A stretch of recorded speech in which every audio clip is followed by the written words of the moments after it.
Market manipulation can be really frustrating, but believe it or not, it's possible that it is necessary for the health of the crypto market. Thanks everyone for joining Juan and I on this Monday. Today we're going to be discussing manipulation, and we're going to give you an example that happened just yesterday, actually. And we're going to discuss whether or not manipulation is healthy or unhealthy for the market. Now, of course, we'll go through all the charts, the Bitcoin price, and all the other data that we show each and every Monday. Welcome to the channel, everyone. Thanks for joining us.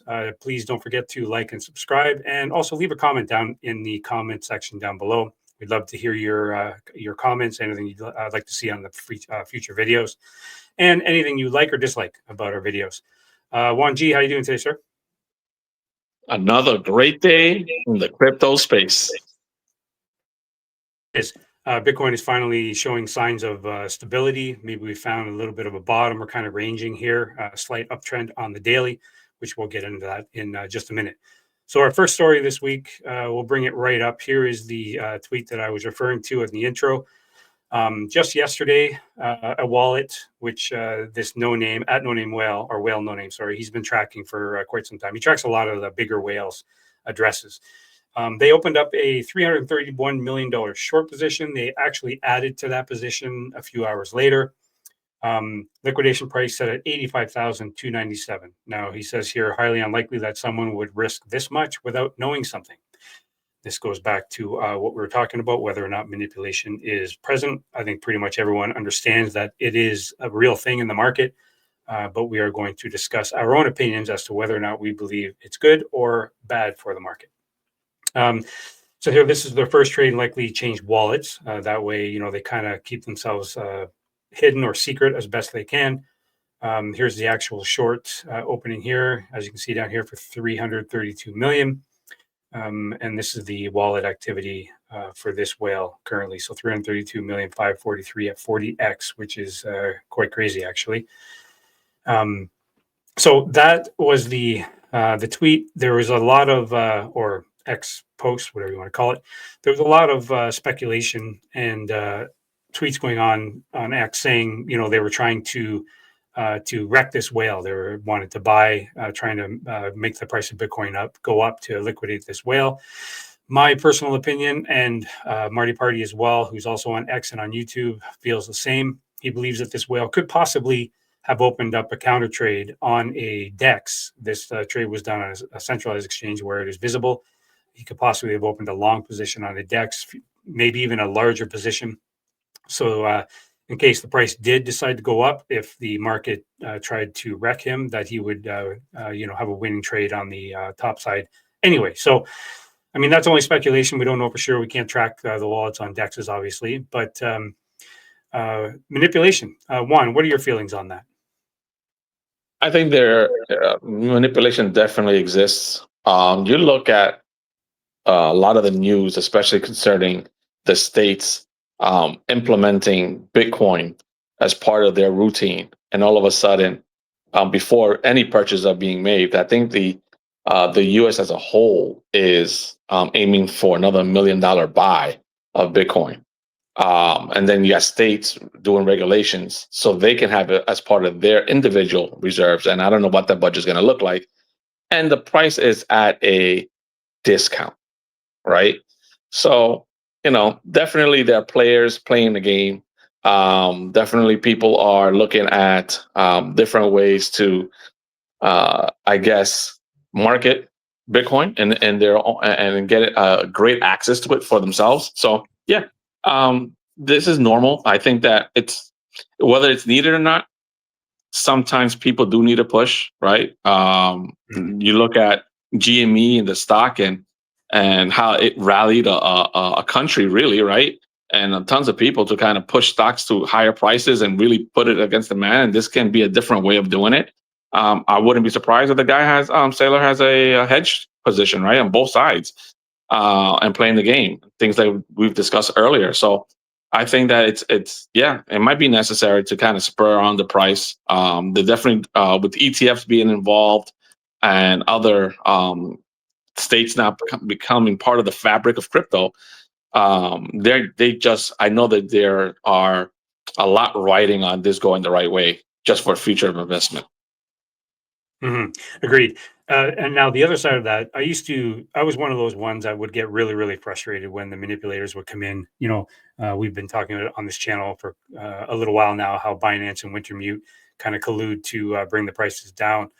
I used to get really, really mad, really upset. Not upset, but I'd get annoyed because every time the market shows a bit of a rally, the whales would come in or the manipulators would come in, lizard people, as some people call them, and they would bring the price back down. They would sell, a bunch of the assets, make the price cascade lower, and then buy back in. But as I've been in this market for longer and longer, I begin to realize that when you have those manipulators, they serve a purpose. And follow me, for a second here. If the market was too bullish all of the time, especially in the heat of a bull market, where's that top out? You need a reset in the market, especially when there's over leverage. You have the Bitcoin price at an area like it was when it was at 109,000, where pretty much everybody who owned Bitcoin was in profit. That's unsustainable. You need some kind of a way for the market to have a correction, have a reset. And you can't just leave that up to retail, because if it was up to retail, they would just keep buying, keep riding the wave, and the market would get so out of hand that once the holders began to sell, it would just completely wipe out the market. So I believe, if done correctly, having manipulation in the market is a good way to reset it, reset the leverage, and kind of start over. And I believe that's a healthy part of the market, as much as it's annoying and I hate it, but I believe it is natural part of the evolution of the bull market in crypto and in regular markets as well, in traditional markets. Your thoughts on that one? Do you agree or disagree? No, I agree. When you look overall, any bull market or any stock that you guys may follow, you'll always notice this high wave of euphoria, and the price is just on a high trajectory, and then out of nowhere, price just drops, right? And it could be a multitude of reasons why, Mhm. but it doesn't stop there. It then recalibrates and then shoots up another 20%, another 30%, right? I remember, don't forget that Bitcoin itself went through a major reconstruction of its price down to 15K, at one point, and where we are today, and where have we been earlier in the year. So, this is sometimes necessarily recalibrate the way we as a market operate. These are opportunities, these are discounts, and that's the way you should see it.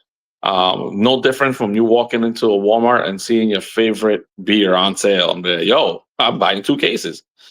So, yeah, it's necessary. It kind of spurs on marketing, and it creates that water cooler talk. And you want to, when there's a saying, right? No news is bad news, right? As long as you're being talked about, you're being talked about, and that's what you kind of want, especially now during the bull market, especially when it hasn't performed as we expected when it comes to the blue chips, when it comes to altcoins, when it comes to other aspects of crypto. It really hasn't performed and to our expectations. So of course you're going to do things that kind of spur these conversations, and I think this is a good thing. Yeah, I agree. And the 4-year cycles, as you mentioned, Bitcoin went down to 15,000, and we peaked out at 109, so that's over a 10x, which just shows the power of the Bitcoin. And I think the other purpose as well, when you have an asset class, whether it be Bitcoin or anything else, you want to make sure that your holders of that particular asset, they have conviction, like they believe in it. They are diamond hands, as we call them.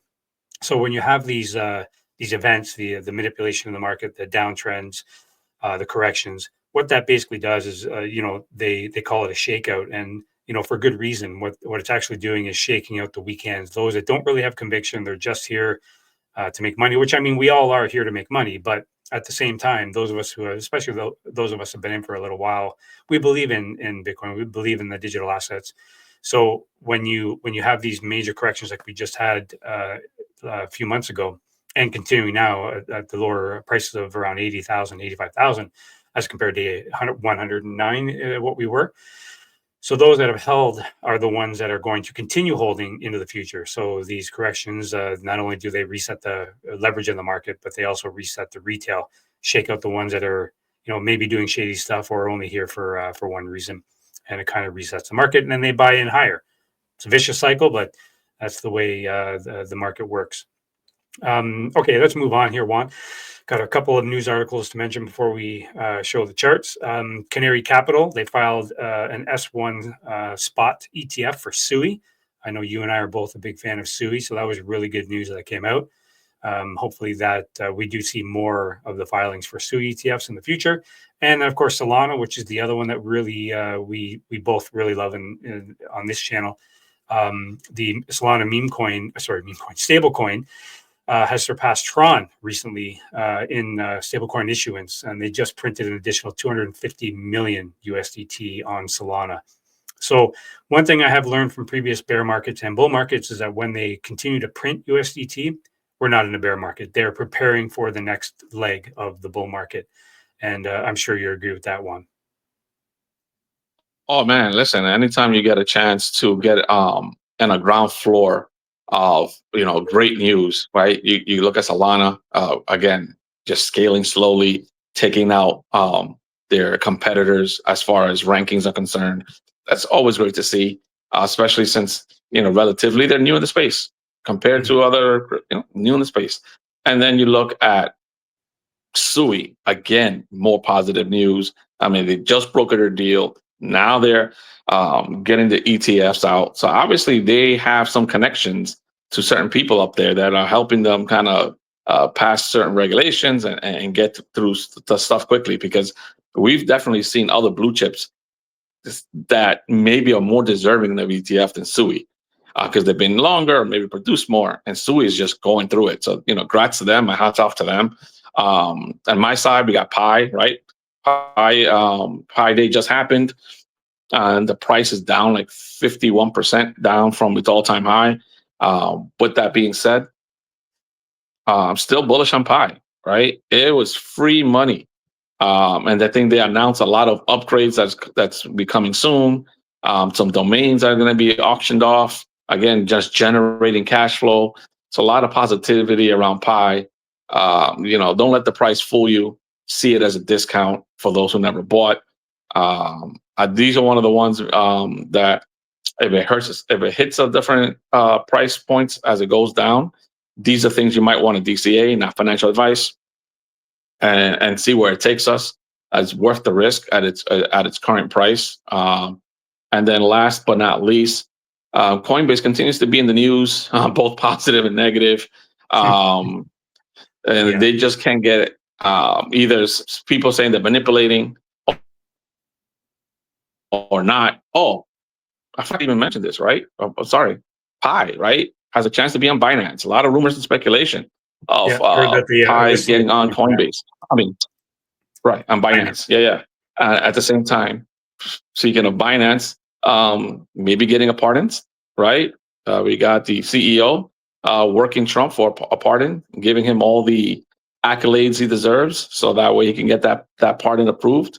So there's a lot of little things, a lot of working elements in the background there for you guys to pay attention to. So keep your eyes open. Maybe BNB might be something to kind of invest if you see all of a sudden Mr. CEO, Mr. Binance available and out and free in the world again. So we'll see. Okay, great update. Yeah, I just let me get rid of this. I was just looking at the pie chart, and I just noticed here that it has formed a really good bottom, as you can see. 130, we'll say 132, just under 131, not 132. But as you can see at the beginning, when just after Pi was launched, this is on the 2-hour chart, by the way, just after Pi was launched, kind of had a little bit of a consolidation here. And then when it did come down, it has retested it 1, 2, 3, and then over here 4 or 5 times, and it's used it as support. So that seems to be a pretty good bottom. That could be a really good area for Pi to develop some strength. So we'll see how that works out.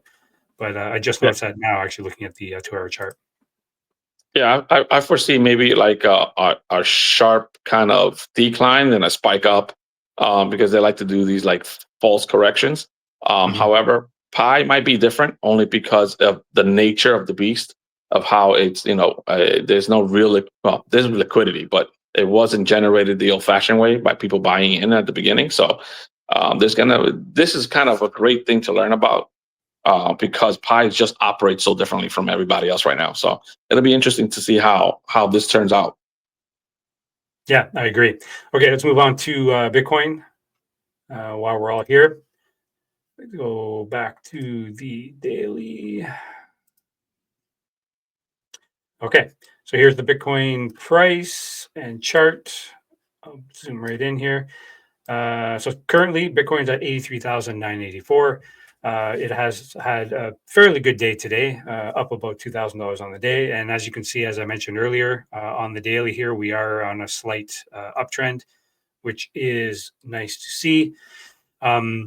This week is going to be kind of important. We have Jerome Powell and the FOMC speaking later this week, so I'm sure that's going to have an effect on the market. We're all hoping, of course, to the upside.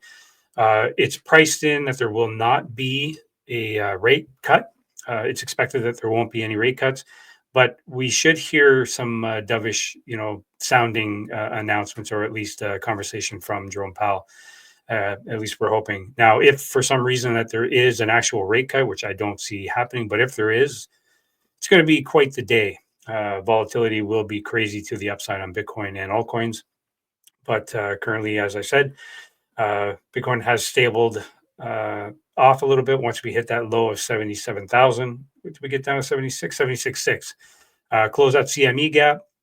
We have a little bit of a support line here. So we, let's hope that things continue and we slowly build back up and build strength and confidence back in the market. Juan, what are you seeing in Bitcoin? Same thing, right? You look at the EMA approaching the current resistance line, former support. That's going to be an interesting thing to look at. Will it level off, or will they allow it? Will the price action be strong enough to kind of maybe just coast above the supply? For me, I see that as very bullish signal. It doesn't mean that the price is just going to jump up to there to meet it, but it kind of shows that the current support that we do have is strong enough to kind of stave off that attack down to the south, right? So to me, that's what I'm looking at on the daily when I see Bitcoin. I see it I see it making an attempt to test this new level, maybe not this week, probably in the next 2 weeks. As we continue to get news, I think the Jerome Powell speech is going to play a role. I think people forget that Jerome Powell does not work for the government directly that way, right? He doesn't work for the president. No. He makes sure that the economy is where it needs to be, right? And then, the other outside influences that have to work around those decisions being made. They're not in the best interest of where money goes. It just needs to make sure that the economy is growing and strong enough to support itself. And sometimes people agree with the decision, sometimes people don't. And I get that. But at the end of the day, it's a tough job to have when you're just trying to do what I guess that system thinks it's right. And trust me, it's just not one man making this decision. He has a team of people looking at and tons of algorithms making these decisions. So again, right, this could be one of the most bullish weeks we've had in a while. As long as we're not seeing any interest rate negativity, right? Like it going up half a point or some nonsense like that. So as long as things retain that way, we should be looking awesome this week. Yep, I agree. Okay, I'm going to show the Bitcoin dominance real quick, just so that everyone can see. We did fulfill that W pattern, which I had shown previously, and actually now we are kind of in an ascending wedge or channel, if you want to call it. Typically, these have a 75% chance of breaking to the downside. So that's what I'm looking to see here. I'm looking to see maybe it'll retest the bottom area of this channel one more time and possibly even break through. If it breaks through and Bitcoin dominance starts going down, that is very good for our altcoins. Now, mind you, Bitcoin can continue to go up. It doesn't necessarily mean Bitcoin is going to crash. It just means that the altcoins are going to outperform Bitcoin. And that's what we're waiting for. Once this does begin to draw down, that means altcoin season is on its way. That could take some time, though. I mean, that's probably not going to happen anytime soon. We have plenty of time before that could possibly happen, but we'll be keeping an eye on that. And then the other one is the USDT dominance. It has also finally begun to drop as Bitcoin has gone up the last week. USDT dominance has come down. Now, what that means for those that are unsure, it means that as this dominance goes up, that means there's more sidelines. As it comes down, it means there's more in the market, and that's what you want to see. You want to see the USDT in the market. So that's the Bitcoin's chart. All the other charts actually in the data. Here we have the ETFs, inflows and outflows. We like to show this every week just to kind of get an idea of how things are going in the market. Typically, as if these are in the green, Bitcoin is doing well. If this is in the red, Bitcoin is not doing well.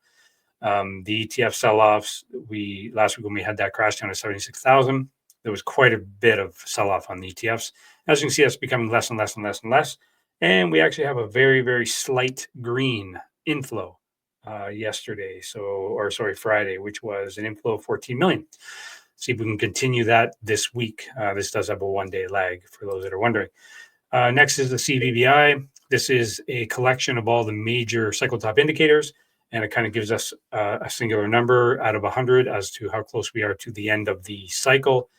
And as you can see, with that correction that we recently had, that has come all the way down. Once the Bitcoin price gets up in this area, close to it anyway, that's when we start to begin to put in place our exit plans, because the cycle end is very, very close. But long way to go. That's only at 66 currently. And that is it for the charts this week. Juan, do you have any final thoughts before we end this week's video? Yeah, keep an eye on gold, guys. Gold is now flirting and staying above 3,000. So it'll be an interesting ride from here to maybe 25, right? So Let me show that chart. There we go. $3,001. Yep. So it's kind of had its up and downs and built a good support around 29.84. So I'm thinking that it's going to see how far we can take this up. Maybe test that $25 range. Again, when you reach levels that hasn't reached before, you look at the psych levels, and 25s, the 10s kind of be those psych levels. But for me, for gold and its momentum, I think 25 is a good level to kind of look at and see what's going to happen. So nice round number 3,000. Let's see where it goes in the next couple of days. Beautiful. Love to see it. Love to see the assets, that are basically a hedge against inflation, such as gold and speculative assets. I love seeing them do well. All right, Juan. Well, thank you for joining me again this week. Thank you for everyone else to watch. Don't forget to like and subscribe to the channel if you haven't already. And please leave a comment down below if there's anything you saw in this video you'd like to ask about, or if you have any criticism, anything you want to see in future videos, please let us know. And all the links in the description. Blowfin for BitUnex exchanges, also the DGENZ Discord and their weekly newsletter. Don't forget to check all that out. And don't forget to join us Thursday, 7 p.m. Eastern, for our weekly edition of the Roundtable, where Juan, Crypto Cruiser, Terry, and occasionally other guests join us. But until then, we will see you on Thursday. Thanks, everyone. Have a good night.